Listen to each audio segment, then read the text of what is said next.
You are listening to the Good Morning Wake Up Show. Hello, everybody, and welcome back to the Good Morning Wake Up Show with your host, Michael Nolen, here on University of Guadalajara Radio, 104.3 FM. I want to say thank you once again for listening in. I'm very lucky today to have Patricia Riggen here in studio. Patricia is a Mexican that was born in Mexico, in Guadalajara, That's a couple of years ago. My last name doesn't sound Mexican. It doesn't sound, matter of fact, it's Irish. I did a little research, and your great-grandfather was Irish. Oh, that's correct. Yeah, just like mine. That is correct. I'm a third-generation removed Irish But you know person. how we found out just a few years ago, an American man of last name Riggen was looking for his long-lost family that emigrated to Mexico back in, after the Civil War. And he found us. We never had any relatives, and now we have a ton of American cousins. That's great. So it's really cool. You know, I was talking to director Jim Sheridan from Ireland and last year in Los Angeles, and he was talking about the history and the closeness between Ireland and Mexico and how a lot of Irish people fought in the Mexican Revolution. That's and he cool. wants to make a documentary about that. And so we were talking a little bit about that. But anyway, Patricia's here on campus today, and she is going to talk to our students of multimedia and the public about women in TV, women in film, and being a Mexican woman that has made it in a profession that is very, very tough.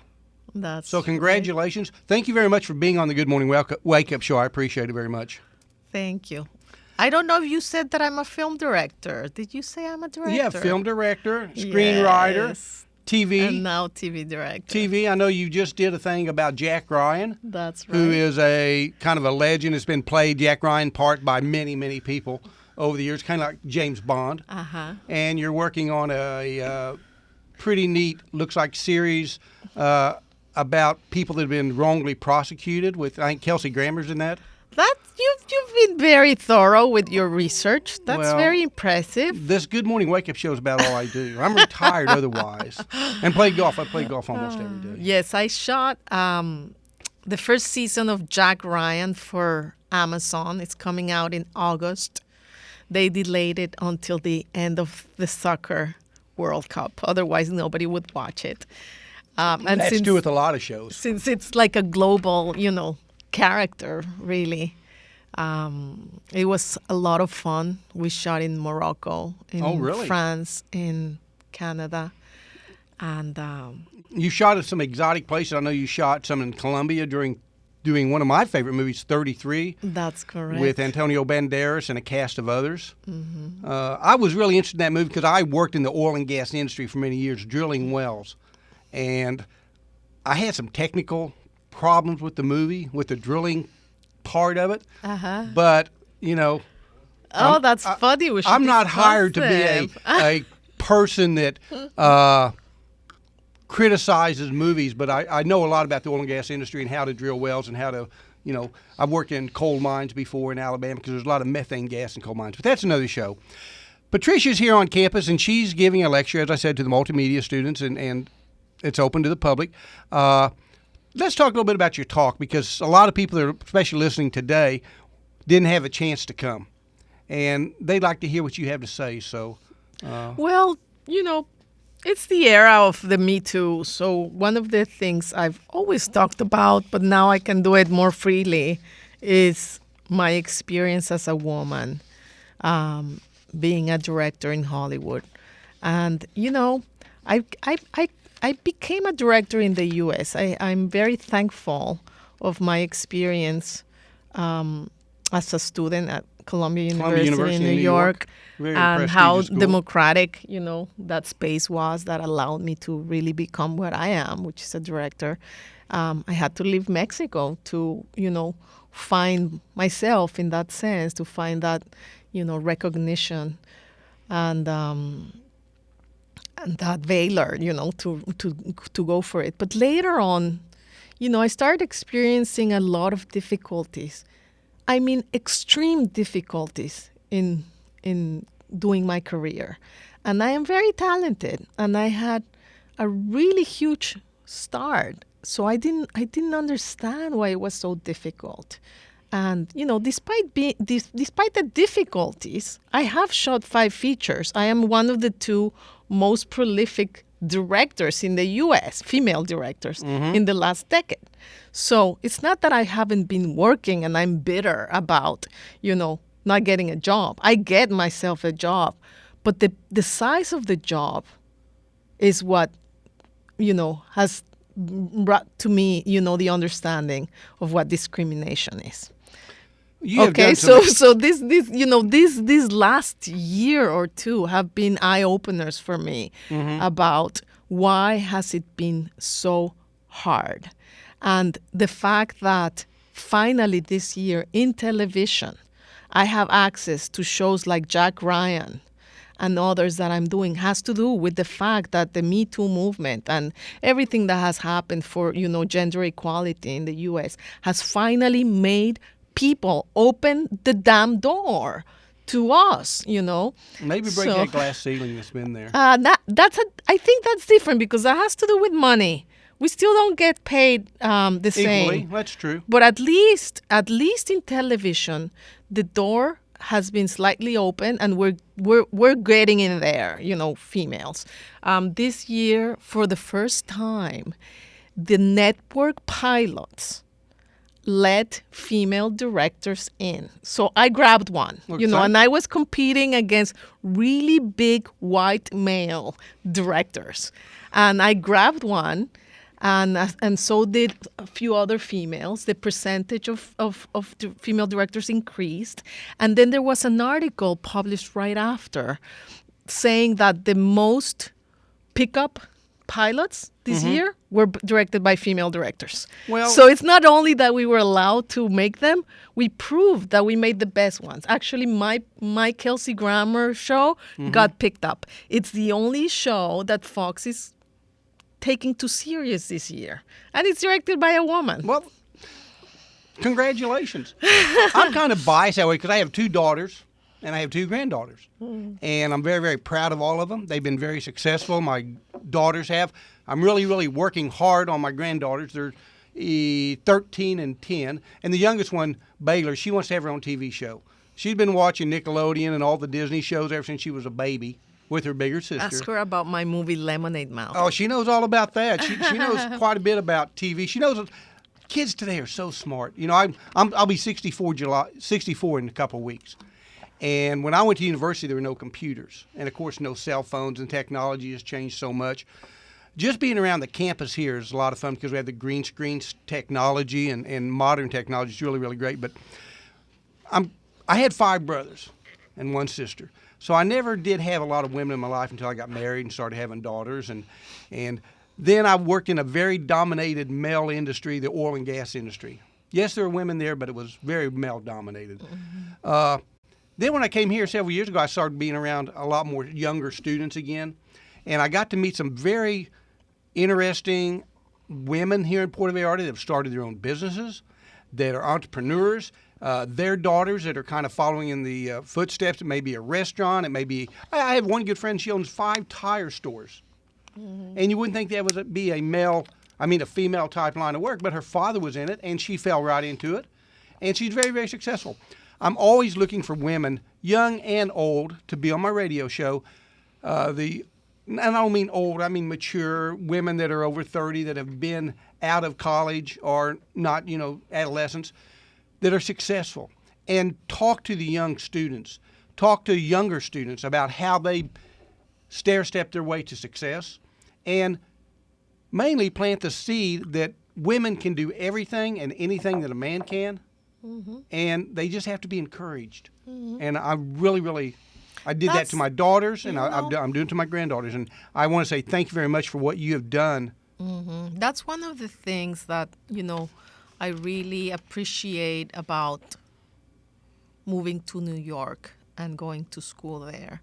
Because I was a producer here, I was a screenwriter, but I was not that. I am not that. I'm a director.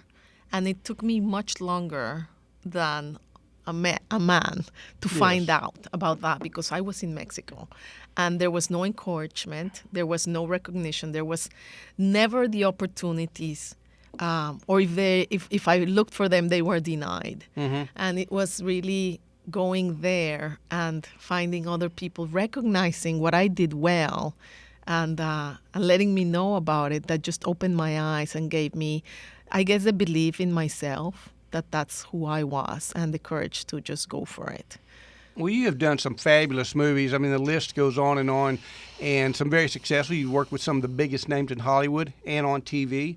You know, Mexico has some great directors. I mean, Diego Luna, he made Mr. Pig with Danny Glover several years ago. We have a Geraldo Guerra that made a movie that's very dear to my heart. It's called My New American Friend. And it was a documentary all about John Huston coming to Puerto Vallarta many, many years ago, 54, matter of fact, and shooting The Night of the Iguana. But it also talks a little bit about his history before that with his father and making the Treasure Sierra Madres, and how John Huston loved Mexico. And, of course, we have two-time Academy Award winner last year, Guillermo del Toro. And prior to that, I think there was 1 year that skipped, but we had a gentleman that won 2 years in a row the Academy Award, all Mexican directors. And we just now need a woman Mexican director, and I hope I wish you the best of luck, and I hope you're the one that wins the first Mexican woman director of the Academy Award. Thank you very much for that. But I have to say that, surprisingly, the U.S. is as backward as Mexico or any other country when it comes to gender equality. And that is true. It's a statistic. It's not my opinion. I know it's we true. are really in bad shape over there. And it has to do with money. It has to do with the fact that we handle, budgets are big. And when budgets are big, women have no place in there. And it's something that, thankfully, right now, is being fought with everything, with nails and, punches right now. Well, the Harvey Weinstein, the Bill Cosby thing, that kind of stirred up the pot, and it needed to be. There's a woman named Susan Chaffee that lives down here. She's an American. She was a world-class snow skier. She was on the United States Olympic snow skiing team several times. And then she did commercials. She was known as Susie Chapstick. She did chapstick commercials for about 20 years for that corporation. She lives here, and she has for quite a few years.